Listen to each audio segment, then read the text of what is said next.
Hey ladies and gentlemen, this is Carmine Sabia for Explain America, and all heck just broke loose in the James Comey case. Before we get started, please make sure you like, comment, share, and subscribe. Those little things really help us out, and they help our channel continue to grow. It was never going to be easy to convict James Comey of anything. He operated as the head of the FBI, and they get a lot of leeway in what they can do to further their operations, to further their investigations. And so it's a Herculean task to try to convict a former FBI director of anything. So they had their work cut out for them, but a confession by the prosecutors here has made it now almost impossible to get a conviction against James Comey. See, because Hannigan, the prosecutor, which she admitted, is that the grand jury did not see all the evidence. The grand jury did not see the final subpoena. Not subpoena, but indictment. The grand jury didn't see that. The full grand jury. It was just a foreman of the jury. And that's not going to work. There's very high likelihood this case gets thrown out because of gross incompetence on the part of the prosecutors. Again, it was going to be a tough ask to begin with. Because, look, the laws and everything are in favor of the FBI director. They have to have a lot of leeway to do their jobs. But she dropped the ball big time on this, and Trump's going to be furious. He's going to be absolutely furious with this, and I don't blame him.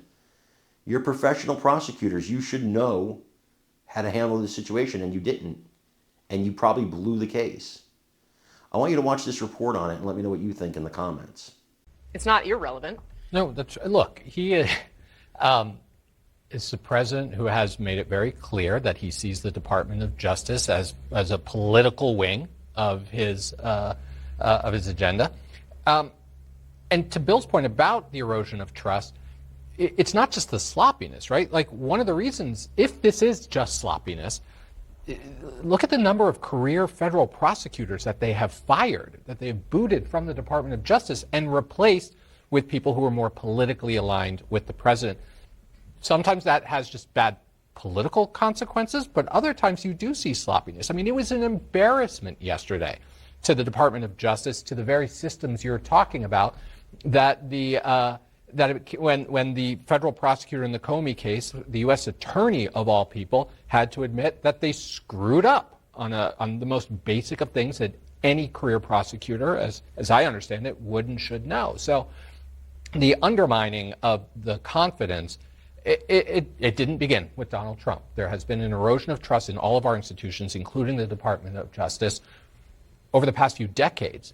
But man, if they're pouring gasoline on that fire, Let me ask you a question. Do you believe Schiff bears any responsibility for the overall erosion of trust? Because, look, Donald Trump obviously hates him, but it's not for any generic reason. It's for a specific reason, because he misled the American people for years and tried to convince, and has convinced, one whole political party that Russia stole the 2016 election. That's been his contention. And he succeeded at it. That's not the truth. That's not what happened. But if you want to talk about erosion of trust, I don't know that you could find anybody who's more guilty than Adam Schiff eroding trust in our political systems. He believes and made people believe that a foreign government stole our election in 2016. That was the core of his argument against Trump from day one. The core of his argument was that a foreign government interfered in our elections, and Donald Trump's own intelligence community said the same